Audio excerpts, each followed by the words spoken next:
કે જીવન બધા મોજમાં જ ને શું કે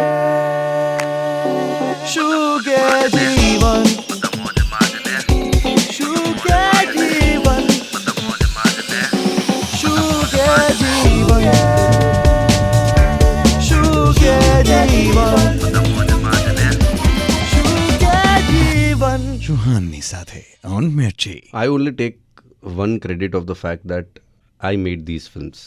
કે કેવી રીતે જઈશ હોય કે બેયાર હોય કે રોંગ સાઈડ રાજુ હોય, આ બધી ફિલ્મો બનાવવા પાછળ હું છું, પણ મને પ્રોત્સાહન આપવા માટે આ ઓડિયન્સ છે.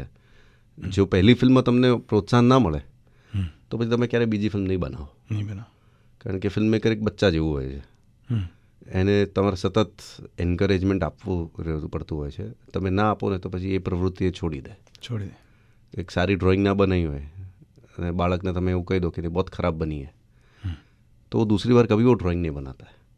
तो फिल्म मेकर के लिए the life starts the moment audiences accept him, validate him, encourage him, tell him that great, now tell us more stories.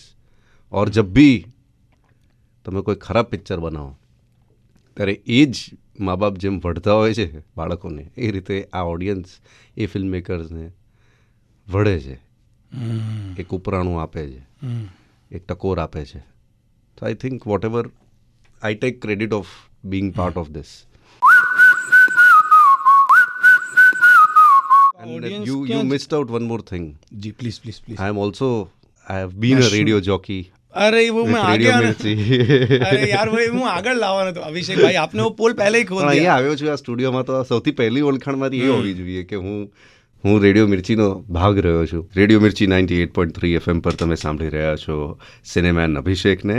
આજે આપણે વાત કરીશું મીના કુમારીની અને એમના ગીતોની અને એમની ફિલ્મોની, એમનું જે યોગદાન રહ્યું છે બોલિવૂડમાં, ઇન્ડિયન સિનેમામાં, એના વિશે આપણે થોડીક આજે વાતો કરીશું. તમારી સાથે જોડાયા રહેજો, ભૂલતા નહીં, સાંભળતા રહેજો.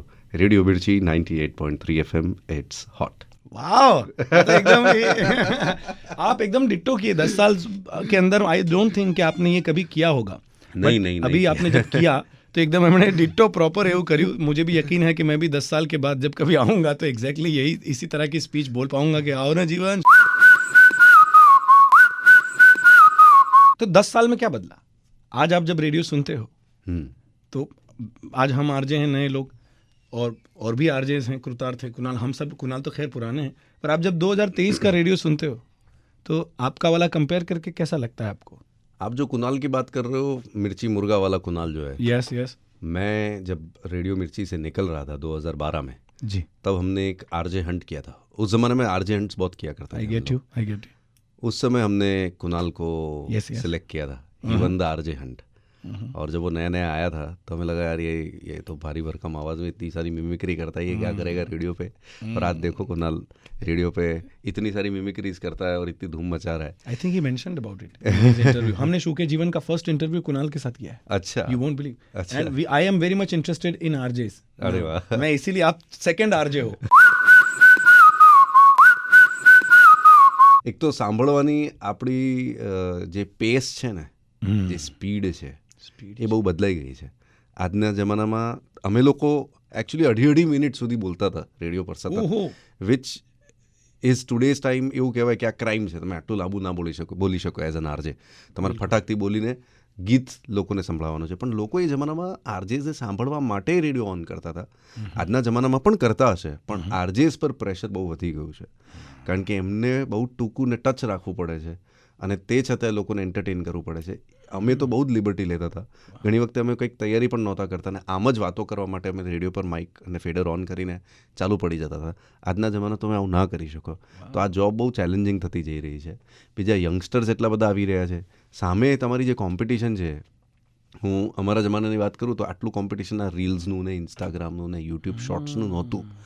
આજના જમાનામાં તમારે રેડિયો પર બી એ જ કરવાનું છે જે કદાચ સામે તમારું કોમ્પિટિટિવ મીડિયમ કરી રહ્યું છે, ઇન્સ્ટાગ્રામ હોય કે શોર્ટ્સ હોય. કઈ રીતે તમે આ બેલેન્સ કરો અને કઈ રીતે લોકોને હજી તમે હુક રાખો. અને જે પણ આ કરી રહ્યું છે, તમે હો કે જેટલા પણ આરજેસ છે, બીજા રેડિયો સ્ટેશન્સના પણ છે, I think they are doing a fantastic job. એકાંતનો જે ટાઈમ હોય થોડો, हाँ. जब फिल्मों से PR से, लोगों से, इंडस्ट्री से, ફેન્સથી થોડું અલગ થઈને, ક્યારેક ફેમિલીથી બી ક્યારેક થોડું અલગ થઈને વિચારો છો, तो क्या होता है अभिषेक जैन के बारे में क्या सोचते बता सकते हो कुछ? એટલે આ ખબર નહીં, આ કોઈ લક્ઝરી નથી અમારા માટે એકાંતનો સમય. આઈ થિંક એકાંતનો સમય અમારો રિયાઝ છે અને અમે લોકો દરરોજ એ રિયાઝ કરતા હોઈએ છીએ. એટલે દરરોજ તમે એકાંત હો જ છો. એકાંતનો સમય તમારી જાત સાથે તમે ચાલુ જ રાખો છો. એટલે આમાં શું હોય છે, એટલે એ તો થોટ બબલ્સ છે.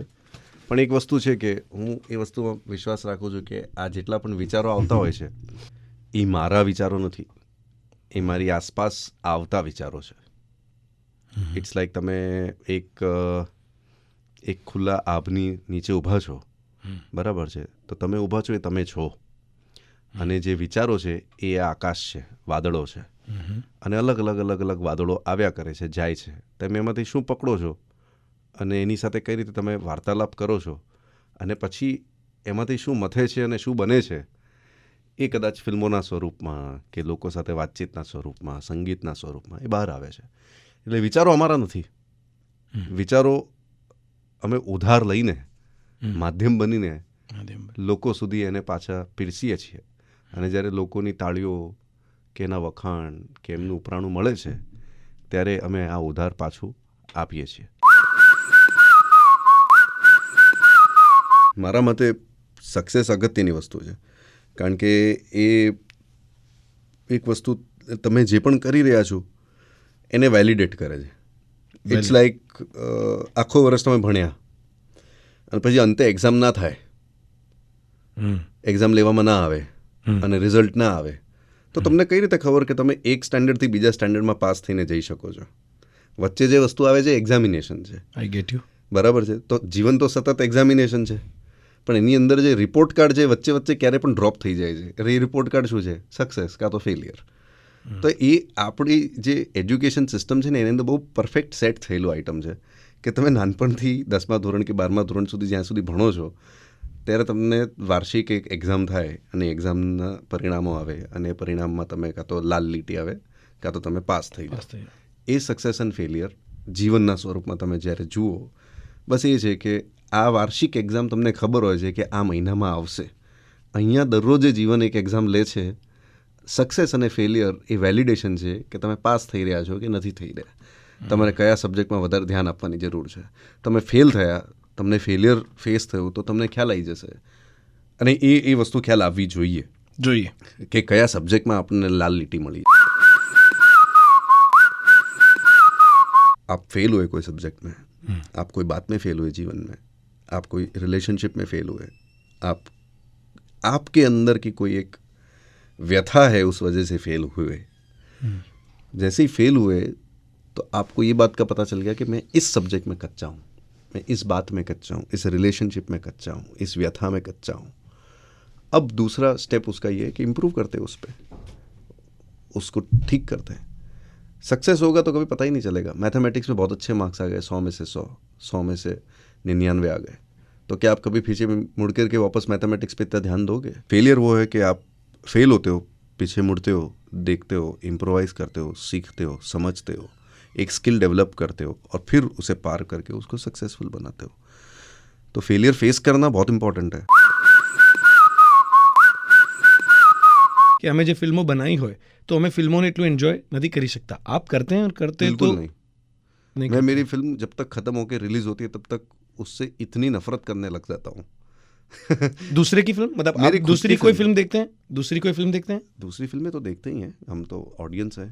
तो आप તમે કઈ ફિલ્મો જોવા આજના ટાઈમમાં તમે એવી કઈ ફિલ્મો જુઓ છો? યા વેબ સિરીઝ? રૂહાન છે ને, હું બહુ ખરાબ છું જોવાની બાબતે. એક તો મને સમય ઓછો મળે છે અને હું આમ બી બહુ ઓછું જોઉં છું, નવું કંઈક બહુ ઓછું જોઉં છું. रिसेंटली क्या देखा? शॉशैंक रिडेम्पशन फिर से देखी.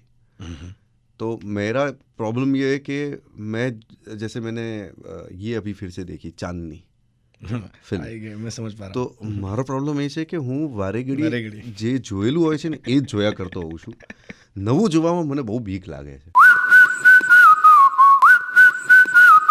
और लोगों के वती भी और अपने वती भी आपसे एक एक्टिंग लेसन जानना चाहूँगा as a director. Your advice to me actor या और अन्य एक्टर्स ऑफ इंडस्ट्री, या कोई अगर सुन रहा है जो आगे एक्टर बनना चाहता है तो उसके पास एक वंडरफुल अपॉर्चुनिटी है कि आप आज ऑन एयर है, तो बता सकते हो क्या हो सकता है? એક્ટિંગ ઘણા લોકોને બહુ સહેલું લાગે છે કે આ શું છે, આ કોપી જ કરીને કરી દેવાનું છે ને, પણ એવું નથી. એ કાપલીનું કામ નથી, એ ચીટિંગનું કામ નથી. એ એક્ટિંગ છે ને, એ એક જ જીવનકાળમાં ઘણા બધા લોકોનું જીવન જીવી લેવું એ હરકત છે. અને કોઈ બીજાનું જીવન જીવવા માટે એના જીવનને સમજવું એ બહુ જ મોટી ઘટના છે. એટલે મારા મતે એક્ટર્સ મારા માટે સૌથી ઇમ્પોર્ટન્ટ લોકો છે ફિલ્મ મેકિંગ, અને હું એઝ અ ફિલ્મ મેકર કહી રહ્યો છું. કારણ કે જે હું વિચારી રહ્યો છું, જે કિરદાર કે પાત્ર મેં ઊભો કર્યો છે, સારું કે ખરાબ, વિલન કે હીરો, એ પાત્ર એ એક્ટર જીવવાનો છે અને જીવીને લોકો સુધી એ વાત પહોંચવાની છે. હું અહીંયા આ જ સ્ટુડિયોમાં હતો, મારો શો રેકોર્ડ કરી રહ્યો હતો, અને મને લગભગ 12:15 વાગે બપોરે ફોન આવ્યો, અને એ ફોન મારી ભાભીના ઘરેથી હતો, અને એ ફોન મેં ઉપાડ્યો અને મને કહેવામાં આવ્યું કે ભત્રીજી થઈ છે તમને, તમે ચાચા બની ગયા છો, और आप चाचा बन गए. वो कॉल मैंने इस स्टूडियो में सुना है 2010 में, जून 29, 2010 वो कॉल मुझे इस स्टूडियो में आया और कहा गया कि आप चाचा बन गए हो. मैंने फेडर तुरंत ऑन किया, मेरी लिंक ख़त्म की, लिंक भी पूरी ख़त्म नहीं हो पाई, मैं पूरी बात नहीं कह पाया, बात कहते कहते मैं हंस भी रहा था, रो भी रहा था. लिंक ख़त्म की, फेडर डाउन किया, भाग के बाहर गया और जो मिर्ची का टावर है ना उसके नीचे खड़ा था, पता नहीं क्यों वहाँ खड़ा था, लेकिन वहाँ खड़ा था और बस हंस रहा था और रो भी रहा था, क्योंकि वो हमारे जीवन में, हमारे परिवार में पहली लड़की का जन्म हुआ, तो मेरे लिए बहुत बड़ी बात थी और मैं सबको फ़ोन लगाना शुरू कर दिया था. तो ऐसे मोमेंट्स तो आरजे की ज़िंदगी में बहुत आते हैं, और ऐसे मोमेंट्स में फिर भी आपको आपकी लिंक करनी है, आपको लोगों से बात करनी है, लोगों को एंटरटेन करना है, लोगों को गाना भी सुनाना है, और वो सुना करके फिर से अपने जीवन में चले जाना है.